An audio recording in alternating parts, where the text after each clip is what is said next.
अगर आप भी मेरी तरह 90s की पैदाइशी है तो आपका बचपन ऑसम था। कलर टीवी तब सबके घर में आने ही लगा था और उसको देखने का क्रेज़ एक अलग लेवल पे था।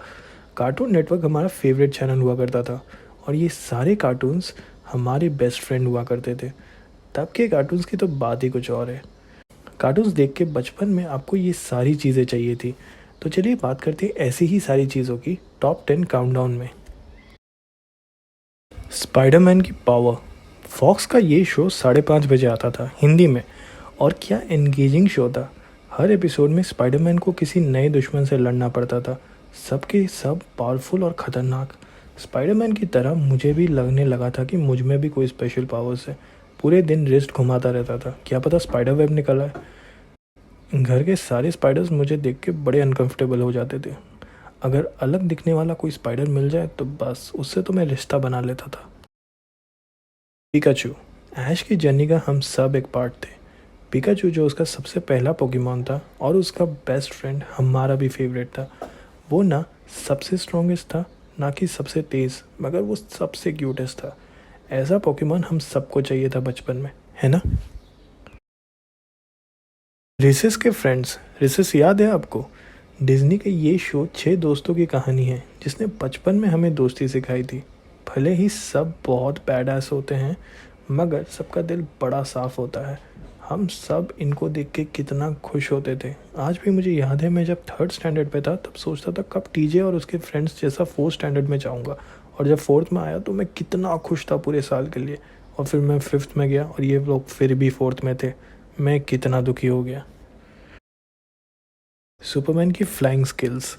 सुपरमैन वो है जिसने हमें उड़ना सिखाया। वो अलग बात है कि हम में से कोई इतना टैलेंटेड था नहीं कि उसके जैसा उड़ सके, मगर मैं तो बेड पे घंटों तक हाथ उठा के प्रैक्टिस किया करता था।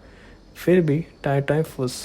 सुपरमैन हम सबके लाइफ का पहला एलियन था। कितना स्ट्रॉन्ग फील करते थे हम ये कार्टून देख के, याद है आपको? समुराई जैक का वो सॉर्ड जब भी मैं देखता था सोचता था कब ऐसा कुछ यूज़ कर पाऊँगा। समुराई जैक की स्टोरी कितनी ग्रिपिंग थी, याद है आपको? कमाल के म्यूज़िक और शो की राइटिंग कितनी सही थी। हर एपिसोड कितने बार मैं देखा करता था। उसके जैसा भी मैं इधर से उधर कूदता रहता था। कितना एंगेजिंग शो था। स्वॉट कैट्स के प्लेन एंड बाइक। मॉन्स्टर हो या एलियंस, ये भाई हमेशा जीतते थे। इंट्रो याद है आपको इस कार्टून का? कितना आइकॉनिक था। बेस्ट था बड़ा का प्लेन और छोटे की बाइक। बच्चे यही तो देख के पायलट बनना चाहते थे और पेरेंट्स सोचते थे हमारा बच्चा कितना स्मार्ट है। लॉल। डेक्स्टर की लैबोरेटरी। हमेशा से मुझे मेरे घर पे एक बड़ा सा बुक शेल्फ चाहिए था जिसका एक बुक निकालो तो सीक्रेट लैबोरेटरी पीछे से खुल जाती हो। पता है मुझे ये सब सुनने में कितना बचपना लग रहा है ना, मगर तब तो हम सोचते थे ये सब। क्या आपको नहीं चाहिए था ऐसा कोई लैबोरेटरी? जब भी दीदी की एंट्री होती थी मैं भी बड़ा इरिटेट हो जाता था। और मेरी फेवरेट लाइब्रेरी ये थी, ये नहीं।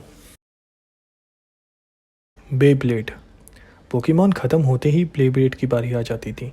सबका यही रूटीन हुआ करता था। क्या एपिक बैटल्स होते थे ना वो।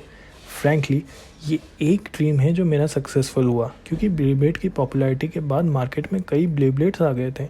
मेरे पास तो चार चार थे। कितना एपिक होता था ना वो फेक फाइट्स। रियल में जीतने का मज़ा ही कुछ और होता था। क्या दिन थे वो। Bat rank. मैंने घर की हर चीज़ को बैट रैंक बना दिया था। कभी यहाँ फेंकता था तो कभी वहाँ। एक बार तो मैं टीवी फोड़ने वाला था रिमोट फेंक के। जी हाँ, इतना क्रेज़ था बैटमैन का बैट रैंक के लिए मेरा। कितना कूल था ना बैटमैन।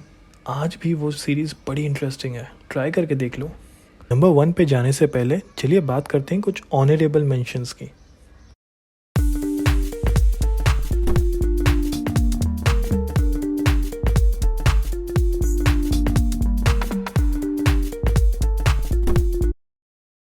जैकी चैन की मार्शल आर्ट स्किल्स।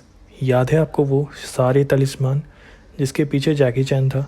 सीरीज़ कितनी एंगेजिंग थी, फाइट सीन्स कितने औसम थे। मैं तो जैकी चैन जैसा ही बनना चाहता था बचपन से।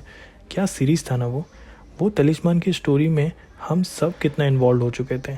उसके जैसा मार्शल आर्ट स्किल्स हम सबको सीखना था। सच में क्या दिन थे वो। ये एक मिनी टॉप 10 काउंटडाउन थी। ऐसे ही टॉप 10 मिनी काउंटडाउन्स देखने के लिए लाइक, शेयर एंड सब्सक्राइब करें।